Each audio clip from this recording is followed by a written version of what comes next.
दोस्तों नमस्कार। Codeine cough syrup का सबसे बड़ा सेंटर काशी यानी वाराणसी बनकर के उभरा है, जो प्रधानमंत्री नरेंद्र मोदी का लोकसभा क्षेत्र है। सबसे ज्यादा जो सेल कंपनियां हैं कोडीन कफ सिरप घोटाले में, वो यहीं पर मिली हैं। आज इसका खुलासा पुलिस ने किया और पुलिस ने बताया कि 70 से ज्यादा सेल कंपनियां वाराणसी में बनाई गई, वाराणसी के रोहनिया में और सारनाथ में, जिसमें करोड़ों रुपए का ट्रांजैक्शन होता रहा है।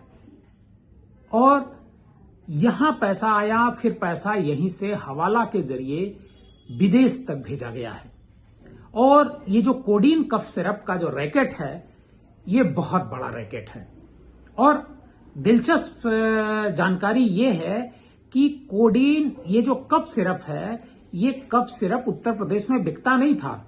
ये सारी सेल कंपनियां थीं जिनके जरिए ये माल विदेश जाता था, बांग्लादेश जाता था, बिहार जाता था, बंगाल जाता था और प्रदेशों में भेजा जाता था।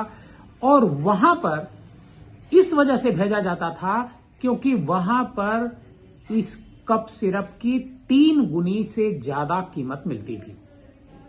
आप सोचिए कि अगर एक कप सिरप किसी से यहां 10 रुपए बिकती थी, तो वहां पर सीधे 30 रुपए में बिकती थी। और वहां से कैश में पैसा आता था और वो पैसा जो है बैंक में जमा होता था इन्हीं सेल कंपनियों में। ये कई सेल कंपनियां हैं जिसमें खूब पैसा जमा हुआ है। आप पुलिस की जो प्रेस कॉन्फ्रेंस है वो सुनिए, आपको पूरा घटनाक्रम पता चल जाएगा कि किस तरीके से प्रधानमंत्री नरेंद्र मोदी के लोकसभा क्षेत्र में इतना बड़ा घोटाला कोडीन कफ सिरप का चल रहा था। और इस कफ सिरप घोटाले में जानते हैं आप, एक कोडीन भैया हैं जिनका भी जिक्र आया है। कोडीन भैया हालांकि अब चुप हैं। पहले वो इसी शुभम जायसवाल, आलोक सिंह, इन सबको अपना वो छोटा भाई बता रहे थे, लेकिन अब इधर वो चुप हैं, इधर वो कुछ बोल नहीं रहे हैं। उनकी चुप्पी क्यों है, ये भी एक बड़ी बात है। एक निश्चित तौर पर इसके पीछे कोई योजना होगी, लेकिन ये बहुत बड़ा खुलासा है आज जो वाराणसी पुलिस ने किया। आपको एक मोडस ऑपरेंडाई सबसे पहले क्लियर कर दें। ये जो लोग हैं, इनका काम है अवैध शेल कंपनियों को खोलना। उसके बाद ये जो शेल कंपनियां हैं, इनका जीएसटी नंबर लिया जाता है, इनको ड्रग का लाइसेंस, ड्रग एजेंसी से लाइसेंस दिया जाता है, परंतु ये किसी प्रकार का खरीद बेचने का काम ये नहीं करते हैं। ये सिर्फ कागज पर एग्जिस्ट करती है। झूठे जीएसटी बिल्स और इनवॉइस क्रिएट करके, झूठे ईवे बिल क्रिएट करके एक पूरा फाइनेंशियल ट्रांजैक्शन का फर्जी कंपनियों के थ्रू बैंकिंग चैनल से वेब क्रिएट किया जाता है।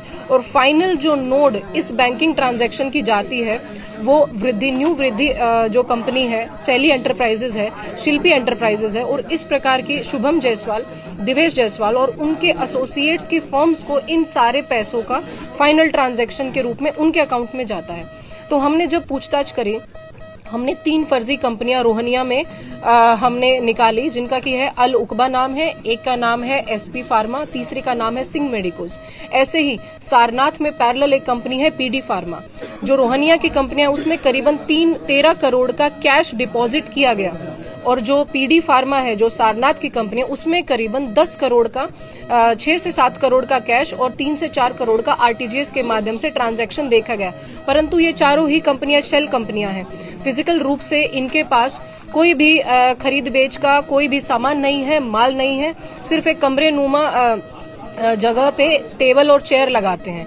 ये कंपनियां जो अवैध कफ सिरप है, जो कि डाइवर्ट की जाती है बिहार में, वेस्ट बंगाल में, बांग्लादेश में, क्योंकि वहां पर 10 गुना इसका दाम है। वहां से जो भी हमें पैसा, जो भी इनको पैसा मिलता था, उसको गोल्ड के रूप में या हवाला के रूप में कैश के नोट से यहाँ पर वाराणसी में रिसीव किया जाता था। रिसीव करने वाले लोग रोहनिया में हैं दिनेश यादव, आशीष यादव, शुभम जायसवाल, और एक सारनाथ से एक नाम आया है प्रतीक गुजराती और लोकेश अग्रवाल, जिसकी हमने गिरफ्तारी करी है। ये लोग इस सारे पैसे को इन शेल कंपनियों में जमा करते थे। उसके बाद 3 से 4 लेयर में 30 शेल कंपनियां हमें सारनाथ में मिली हैं, 35 शेल कंपनियां, और उतनी ही शेल कंपनियां हमने रोहनिया के केस में निकाली हैं जो कि फर्जी हैं, परंतु ट्रांजैक्शंस उनमें करोड़ों का हुआ है। और फाइनली ये जाके सप्त सागर की शुभम जायसवाल से रिलेटेड और उनके एसोसिएट से रिलेटेड फर्म्स को लाभ दे रही है। तो ये पूरी तस्करी का नेटवर्क था जिसको कि क्रिएट किया जा रहा था, जिसका हमने आज अनावरण किया। मैडम, केसरी है, उसका क्या रोल था? जो स्वप्निल केसरी हमें आदमी मिला है, ये दिनेश यादव, आशीष यादव, जो लोग दिनेश फार्मास्यूटिकल के ओनर्स हैं, जिनका न्यू वृद्धि शुभम जायसवाल के घर के सामने है, घर है और दुकान भी है, ये लोग उनसे कैश लेके स्वप्निल को देते थे ताकि वो तीनों शेल कंपनियों में कैश को जमा करे। 13 करोड़ रुपया उनके द्वारा 1.5 साल के अंतर्गत ही जमा किया गया। ऐसे ही जो लोकेश है, उनका हमें चैट मिली है और हमें सीडीआर भी मिला है, जिसमें डायरेक्टली वो शुभम जायसवाल से वार्ता करते दिखे गए हैं। बल्कि हमें उनकी प्रतीक गुजराती से भी चैट मिली है, जिसमें वो हवाला की भी वार्ता करते दिखाई दे रहे हैं और दिखाई दे रहा है कि कैसे पैसा उनको मिल रहा है और वो पीडी फार्मा कंपनी में जमा कर रहे हैं।